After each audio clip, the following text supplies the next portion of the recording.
Alright guys, taking a break from my regular builds on this channel and on my page, and I decided I would take a look at one of my previous builds just to give you an overview on what I think of this kit, much like I do on my build videos. I like to tell you my experiences with it and what I think of the kit. And this one here is the Polar Lights Green Hornets Black Beauty from the classic TV show, not the movie. This car is smaller than a 1/24th or 1/25th scale car. Maybe it's a 1/30th, maybe 1/35th. Don't know, as no scale is given on the box or in the instruction sheet. It's reasonably detailed. Well, somewhat. But let's take a look at the model and I'll show you exactly what I mean.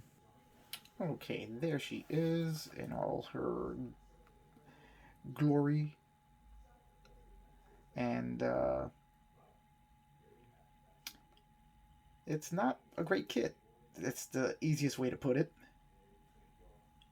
It makes a reasonable facsimile of the car, but there are no mirrors, as you can see, no wipers.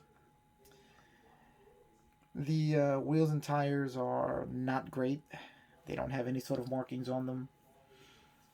Just rudimentary tires that don't sit fully flush on the rims. It does have the rocket launchers, which are a nice touch. The rear bumper has a gas gun. The front grille has a laser gun and rocket launchers also in the front. Take a little closer look. You can see, let's see if we can get a look at the interior here. It does have a full interior, what there is of it. Dashboard, steering wheel, rear seats,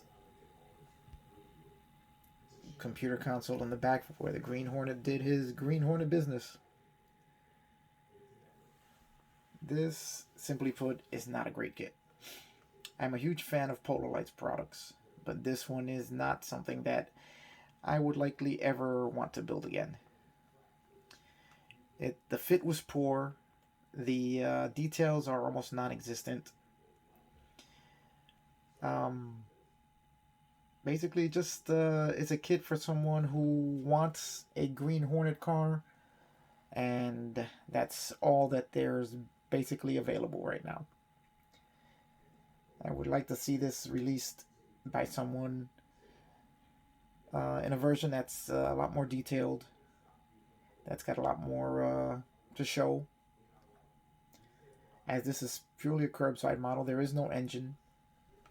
There is no suspension to speak of. It's got two plastic axles to hold the tires on. The one in the front, the axle was too short, and I had to make my own. As the wheels set too far inboard of the body, and they just look silly. The tail lights are very close to, let's bring it up and bring it a little closer look. The tail lights are very similar to what's on the TV car. The trunk lid had two huge dimples in it, which I had to fill. As you can see, there are no door handles, no mirrors. The tires are basic rubber tires. As you can see, the wheels sit with a raised edge on the bead of the tire. They are solid wheels, which you have to paint and decal to have these spokes. Not decal, just painting with spokes. I used a Molotov chrome pen to paint in the spokes and the rim. The chassis is bare bones. Don't know how accurate that is. Has a rudimentary depiction of a dual exhaust system at the bottom of the engine. That's about it. There is no suspension, no braking system whatsoever. And basically it's a simple kit I guess designed for a basic modeler. And we can see if we can get a look at the dashboard. Let's see if I can give you a look at that. The dashboard itself, the moldings were very, very poor. I was not happy with them at all. I expected more from this kit. Maybe I expected too much from it.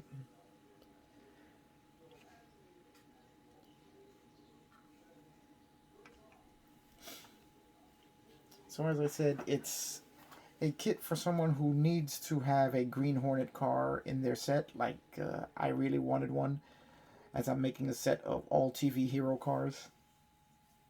And this was all I could find. You know, sitting on your wall or in your display case. It's not the worst looking car kit in the world, but it's far from the best. There were no chrome parts in this. I had to paint them all.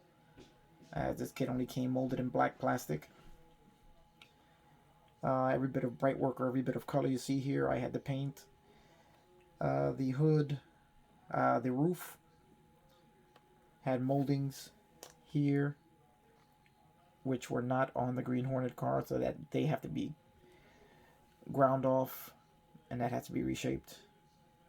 Again, many dents in the plastic work itself, which have to be filled in, and all the chrome, which has to be added. So that's basically it. Out of 1 to 10, I give this car a 3, and that's being generous.